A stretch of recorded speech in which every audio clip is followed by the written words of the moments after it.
dating women with daddy or mommy issues? Well, if you're dating, typically, doesn't mean in all cases, but typically there's a high likelihood that a woman that grew up without a father is, even if you're in a relationship with her, because there was no dad there, she doesn't know which guys to trust or which men are trustworthy. She was starved for male attention growing up.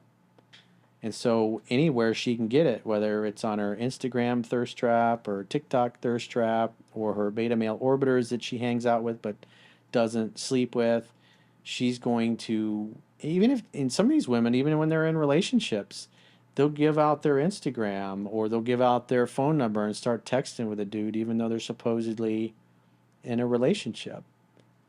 And that's their character. So typically, if you don't get enough strokes as a kid, it's going to affect your self-esteem. Whether you're missing the father or you're missing the mother, the masculine, the feminine presence, it's going to have an effect on the child and their ability to interact with those members of either the same sex or the opposite sex. Guys that don't have fathers have a hard time making guy friends. And you look at, they grow up in single mother household. You just look at all the gang violence in Chicago. Look at all the dudes that are in prison. Most of them are in prison, never knew their father, or the father was in jail. And so there was no man in the house to teach them how to have good friendships or healthy friendships. And so instead, they join gangs and they're basically murdering each other in the street constantly, all day, every day. It goes on 7 days a week, 365 days a year in Chicago. It's bad. It's no bueno. Do you want to touch on like the feminine?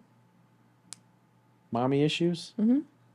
Well, guys that didn't get enough strokes from mom typically tend to be insecure.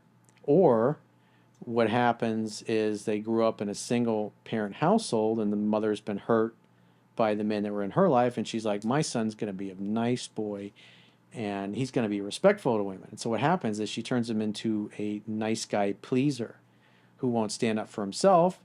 And so every woman he dates or meets either friend zones him or treats him like a doormat or treats him like shit. And he puts up with it because that's what he's emotionally anchored to. He believes that that's the normal thing. Like for me, my mother was, and my father for that matter, very cold, didn't give any hugs, never said I love you or anything like that. And so when you grow up in that environment, and then we got disciplined a lot, we got yelled at, we got the crap beat out of us when we did something wrong. And so as you're a child growing up, you start to think, well, maybe there's something wrong with me. And then so you start to develop a belief that you're not loved and you're not lovable. And so what happens is then when you come across a woman that sticks you in friend zone or is not interested, you'll hang out hoping that eventually you're going to get your shot, and it's not healthy. Whereas if you love and value yourself, it's like if the girl's not interested, it's like, hey, Just move on to the next. Yeah.